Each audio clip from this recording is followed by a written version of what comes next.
Assalamualaikum warahmatullahi wabarakatuh.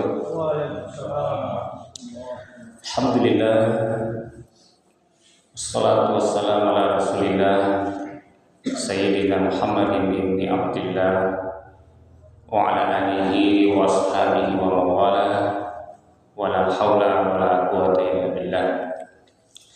Hadirin jamaah subuh yang sangat dirahmati dan dimuliakan oleh Allah Subhanahu wa taala. Alhamdulillah, kita memuji, kita bersyukur kehadirat Allah Subhanahu wa taala atas segala nikmat dan karunia-Nya sehingga pada subuh hari ini kita masih diberikan kesehatan, kesempatan sehingga kita bisa hadir di subuh hari ini. Salawat dan salam tak lupa pula kita senantiasa menyampaikan atas junjungan kita yang mulia Rasulullah Muhammad Sallallahu Alaihi Wasallam. Nabi kita sebagai suri toladan, sebagai contoh panutan terbaik dalam kehidupan kita. Hadirin jamaah subuh yang sangat dirahmati Allah Subhanahu Wa Taala. Setiap subuh, apatah lagi di bulan Ramadan yang mulia ini, banyak sekali kemuliaan, banyak sekali keutamaan. Di antara keutamaannya itu Rasulullah SAW menyatakan bahwa seandainya orang-orang mengetahui tentang keutamaan salat subuh itu, maka mereka akan mendatangi salat subuh berjamaah itu sekalipun dengan merangkak. Makanya dalam salah satu hadis ada mengatakan man sholat subuh bi jama'atin faka'annama sholat laila kullah. Siapa yang ikut salat subuh berjamaah maka dicatat baginya seperti sholat malam sepanjang malam. Nah, itu jamaah sekalian dirahmati Allah Subhanahu wa taala. Itu salat subuh berjamaah.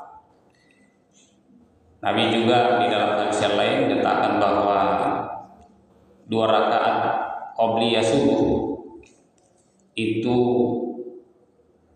lebih baik daripada dunia dan seisinya. Dan alhamdulillah itu kita sudah laksanakan tadi.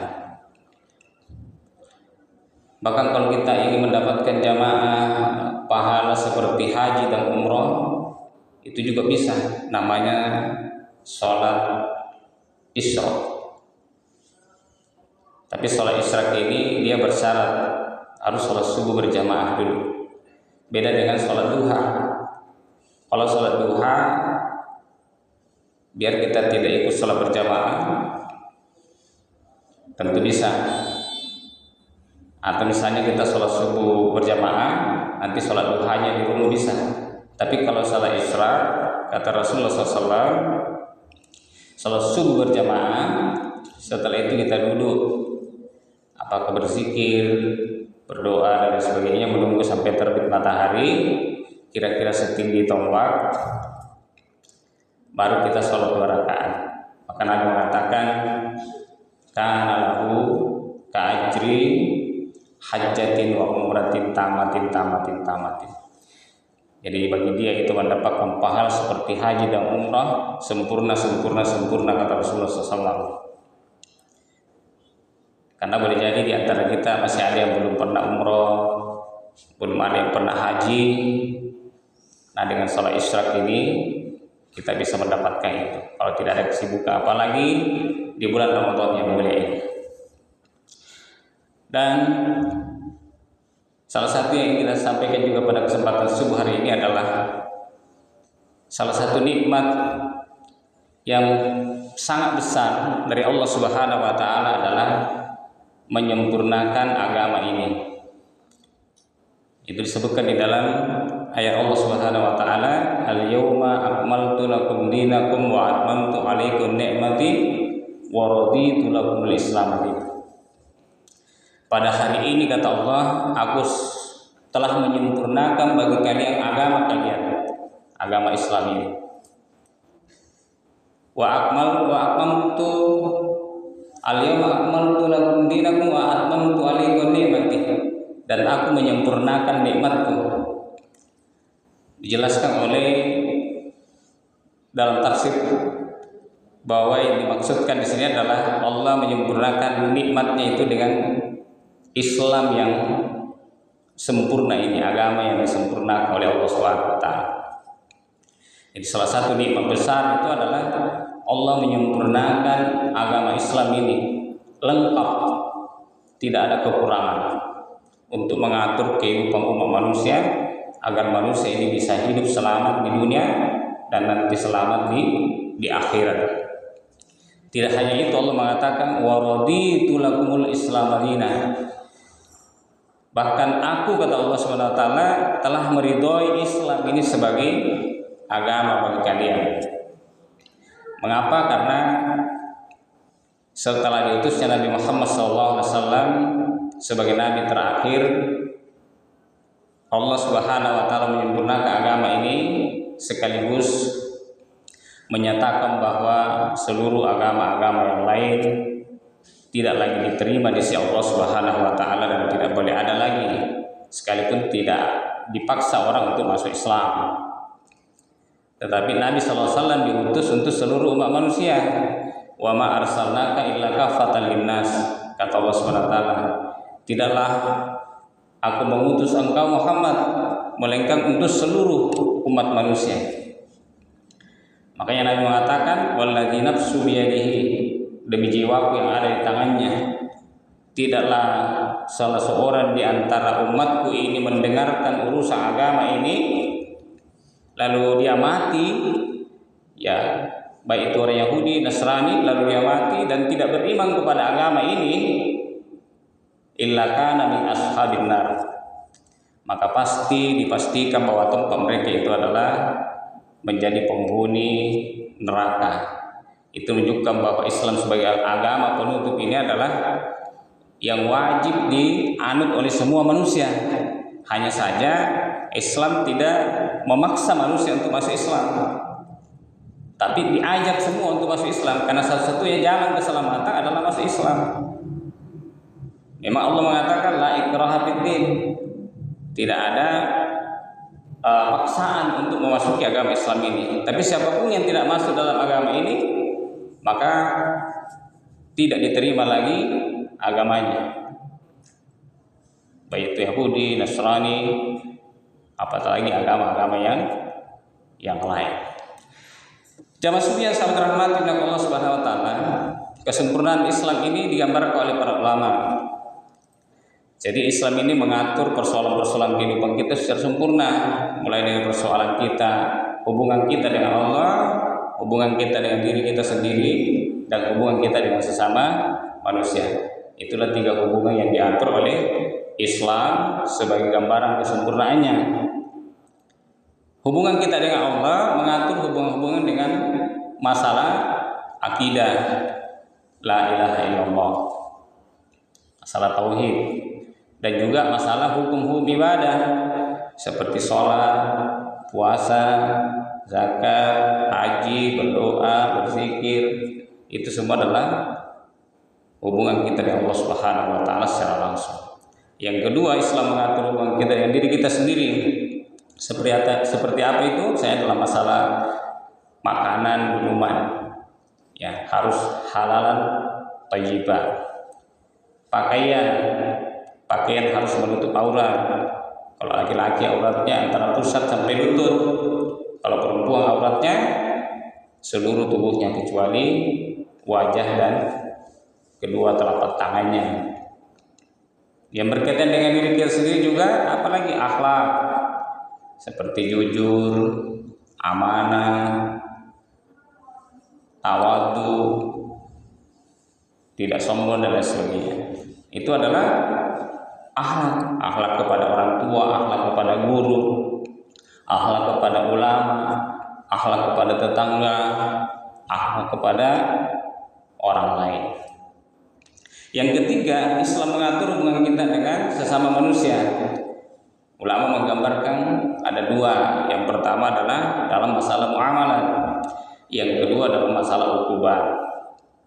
Dalam masalah muamalat ini meliputi misalnya seperti urusan-urusan bisnis, transaksi, usaha, jual beli, sistem ekonomi Islam, sistem politik Islam, sistem pemerintahan Islam, sistem hukum Islam, sistem kepemimpinan Islam, sistem pendidikan Islam, sistem kesehatan Islam. Itu semua adalah bagian dari muamalah. Yang kedua ukubat. Ukubat itu dalam Islam adalah sistem sanksi-sanksi. Misalnya kalau ada yang melanggar hukum-hukum Islam, misalnya tidak sholat, itu ada hukumannya. Tidak puasa, ada hukumannya. Mencuri, ada hukumannya dalam Islam. Allah mengatakan pencuri dipotong tangannya. Ya, wasariqu wasariqatu faqta'u aydiyahuma, itu hukuman dalam Islam kalau melanggar hukum Islam. Orang berzina juga begitu. Orang berzina itu ada hukumannya. Az-zani waz-zaniyah, jadi penzina laki-laki, pezina perempuan, pezina laki-laki hendaklah dicambuk masing-masing itu 100 kali, mi'ata jildatan, mi'ata jaldatan. Jadi 100 kali cambukan, itu sanksi dari Islam. Orang membunuh Islam juga ada juga sanksinya, ukubat namanya. Ya, Allah mengatakan kutiba alaikumul qisasu fil qatlah, diwajibkan atas kalian itu hukum qisas dalam masalah pembunuhan. Hukum qisas itu nyawa dibayar nyawa. Sekarang orang enteng saja membunuh, hanya persoalan sepele. Makanya pembunuhan sangat tinggi sekali, besar sekali angkanya kalau di Indonesia ini. Apalagi kalau berbicara tentang kejahatan dan kriminalitas secara umum. Jadi kriminalitas kejahatan secara umum terjadi di Indonesia berdasarkan data kepolisian itu mencapai angka di atas 300.000 sampai 500.000 kejadian kasus dalam per tahunnya. Itu saya baca datanya beberapa tahun terakhir, ya sekitar 5 tahun terakhir lah, rata-rata seperti itu. Antara 300.000 kasus sampai 500.000 kasus kejahatan kriminal, dan yang cukup tinggi itu juga adalah angka pembunuhan. Ya, macam-macam cara membunuh orang. Ada yang dibunuh sambil setelah itu dimutilasi, dipotong-potong.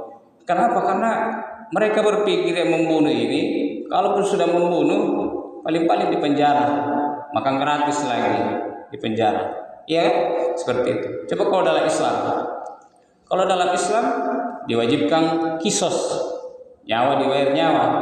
Makanya dalam Islam itu masalah pembunuhan tidak mudah orang, karena kalau orang mau membunuh dia pikir nyawaku juga akan hilang, ya toh.